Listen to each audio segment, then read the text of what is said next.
Hey there, it's Janelle, and I wanted to jump on today and talk about one of my favorite topics, and it is the idea that our connection with our kids and a relationship with our kids is the number one parenting tool we have. So I know a lot of parent educators talk about tools, and it is important.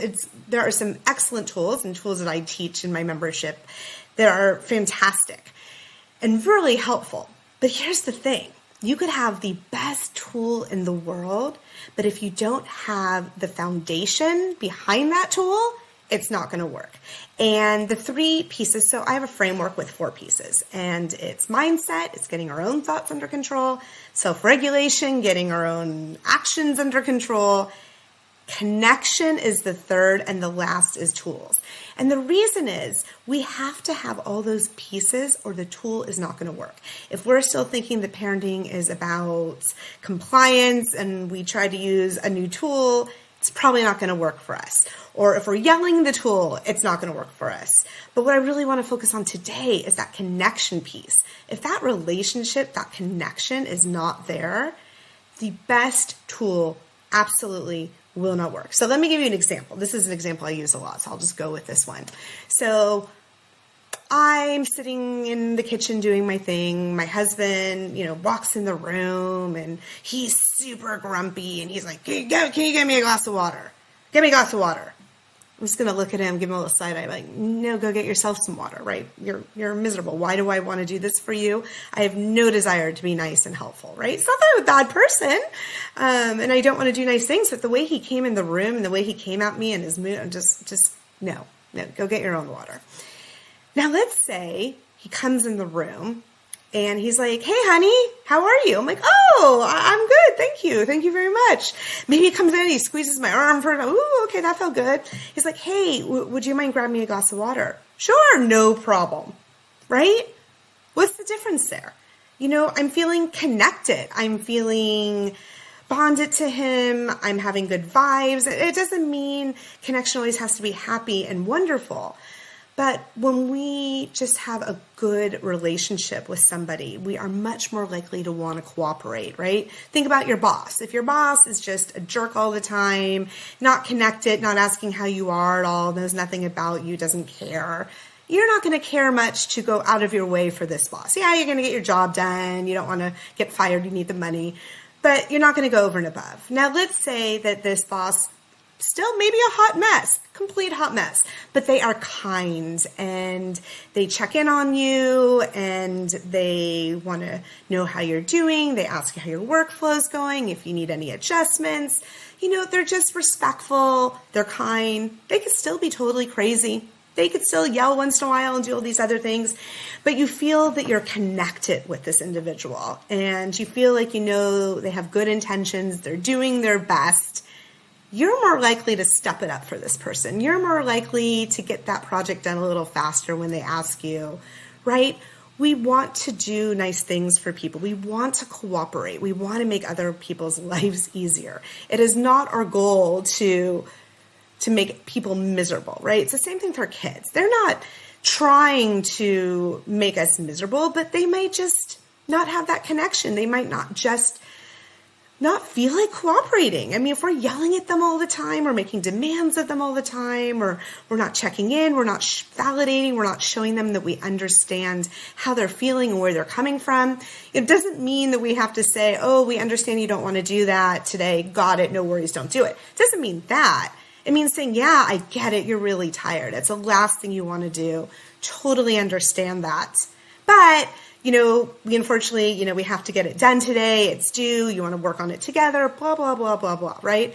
That is connection. It's not permissive. It's just connecting, relating, treating our kid with respect. Like, I don't care if you're tired. Get it done right now. Everybody's tired. That's not really connecting. It's not building a relationship. So when I say have a good, healthy relationship connected, doesn't mean that you can't make mistakes and be imperfect and yell occasionally. I mean, we should try not to, but if yelling or getting upset with your kid isn't going to break that relationship, right? Because chances are too, you're going to feel bad. You're going to go over to them. You're going to apologize.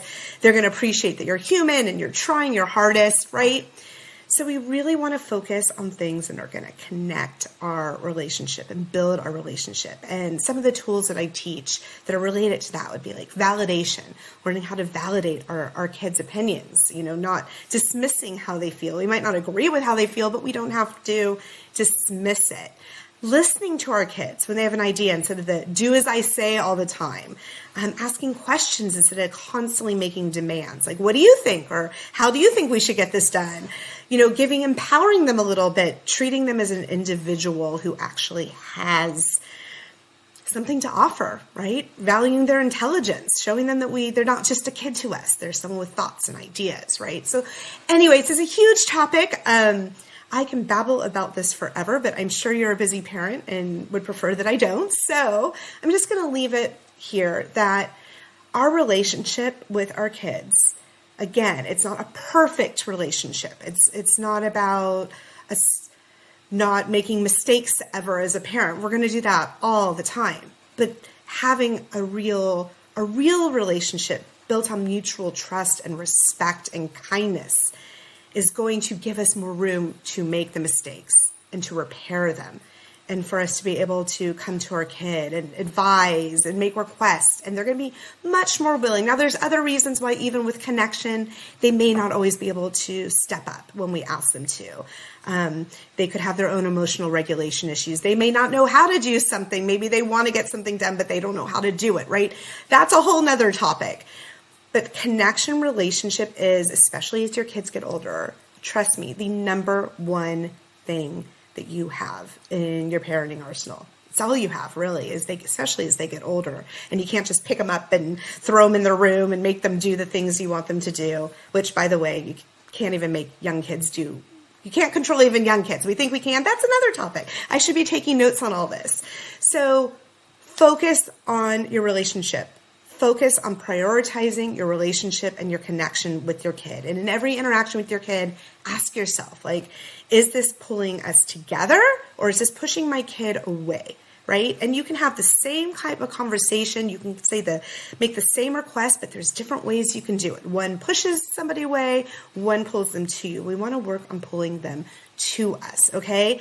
So if you're struggling, if the positive parenting tools aren't working for you, connection. Start looking at your relationship and see if there's any other opportunities there. And then the other two pieces, as I mentioned before, also working on your own self-regulation, your own thoughts about things, because the thoughts we have affect how we behave and the actions we have.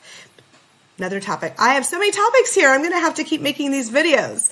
So also, if you do want to start learning more about connection, I have a weekly membership. And not only do I share a new tool every week, but I also have a creative idea for connecting with your kid. And it's not just go outside and play baseball for 10 minutes. It's something more creative, deeper, some creative ideas to empower your kid and to connect with them on deeper levels. Not all of them are, but a lot of them are. A lot of them are really just more interesting, creative ways to connect with your kids, and they're quick. They're like, if you have 10 minutes here, some are fun, some are quirky, some are more mainstream, but the weekly membership, you get this email with a weekly tool. It also has mindset in it. It has a self-care strategy.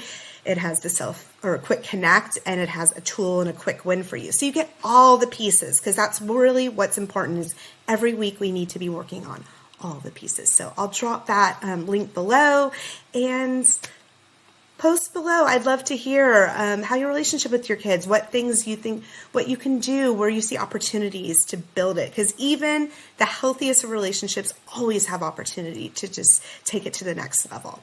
All right. Thanks so much for listening. Until next time.